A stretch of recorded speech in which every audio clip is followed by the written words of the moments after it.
I first met him in the early 80s in a Chinatown of urban Java.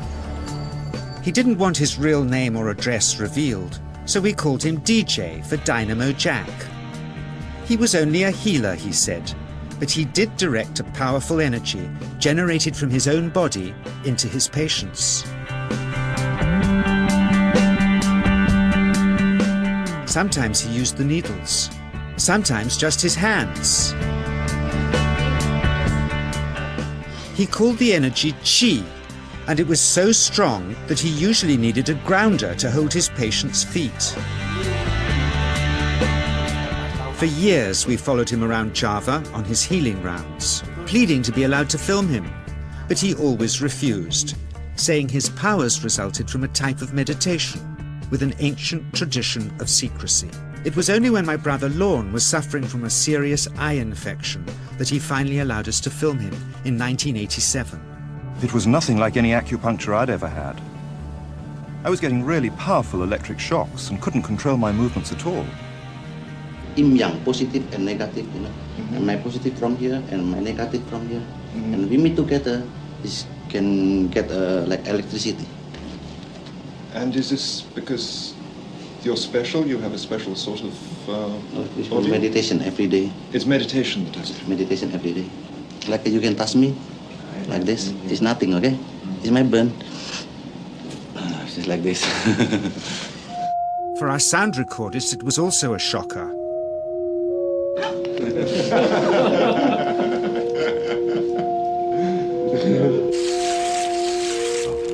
He then took our newspaper outside and showed us how Qi can also be used to set things on fire.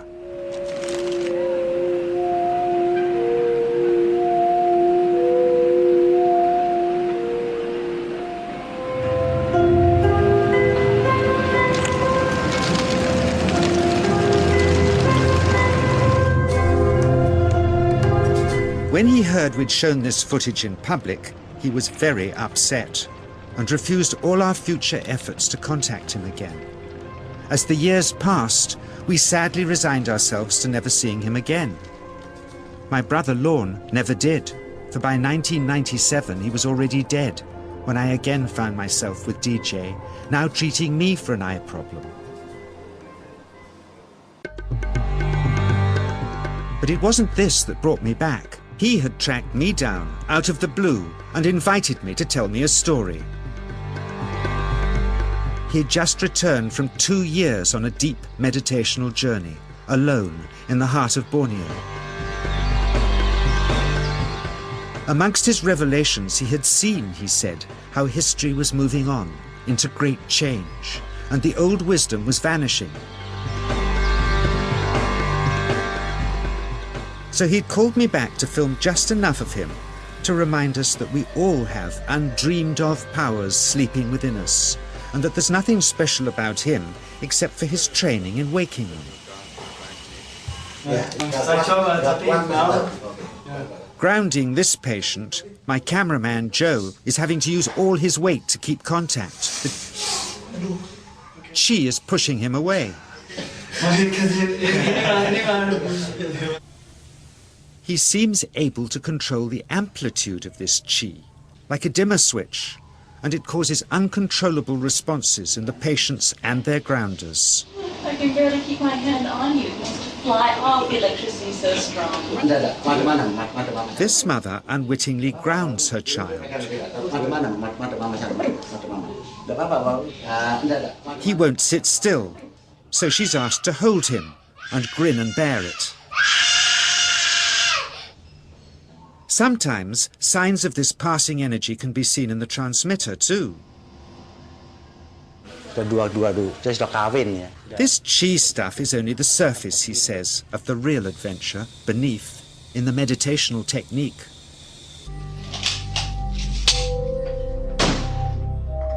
Projecting Qi from the palm of the hand can also be used to resist rifle pellets, he says.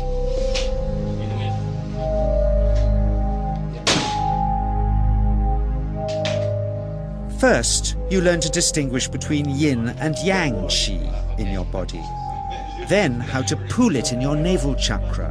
Then how to project it, he says.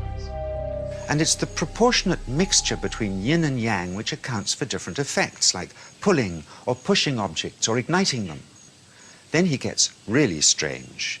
He says that mastering yin qi is the key to the spirit world. There's a long tradition of Indonesian krisis being possessed by spirits. So people bring him their krisis to see if they're duds. Here, he says, he doesn't manipulate matter by projecting mixtures of yin and yang qi. He merely creates a field of yin energy in which, he says, if there's a spirit, it can manifest itself.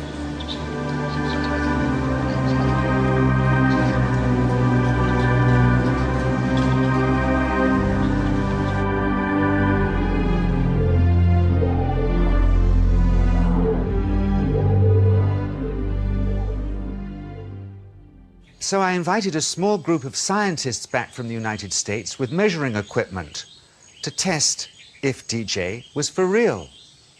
And if so, where might this energy belong on the electromagnetic spectrum? Catherine Cook, CEO of the Mind Science Foundation in Texas. Dr. Roger Nilsson, a Swedish medic and international racing sailor. Dr. Greg Simpson, a physicist from New York's Albert Einstein University, and Andreas Polak, one of DJ's Australian students. The visitors are confident they'll uncover him as a fraud in no time. Greg is the first guinea pig, and he's uncomfortable about showing that he can feel anything at all. Dr. Roger doesn't know what to expect.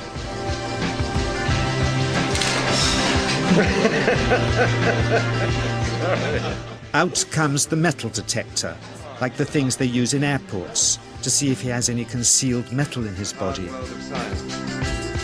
Then the voltmeter, to try and measure the qi. But how to get it to work?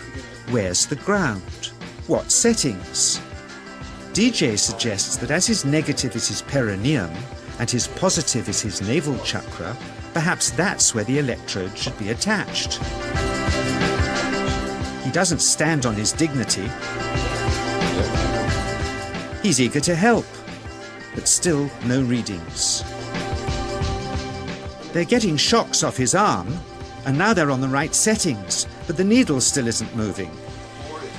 DJ says it isn't electricity, it's qi. It's 1, 2, up, I feel it in my whole body. I feel it at 3, 0.3, I feel it in my legs, shit. But suspecting there's some tricky setup on his premises they can't find, they insist we all go to a randomly chosen hotel room several miles away to see if he can light a light bulb with his fingers. It doesn't ground on the wall. So Greg holds and grounds one wire, while DJ pumps qi through the other. The bulbs are LEDs, light-emitting diodes, which ignite in different colors according to the intensity of current.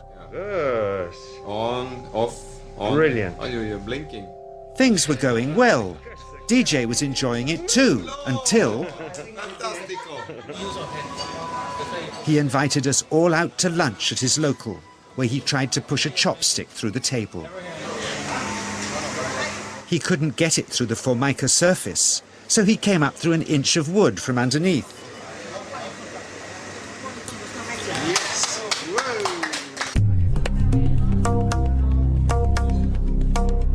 Not only did he draw his own blood, but a chopstick splinter had caught Alison here between the eyes, drawing more. The incident was laughed off apologetically, but next morning he was a different man, drawn and upset.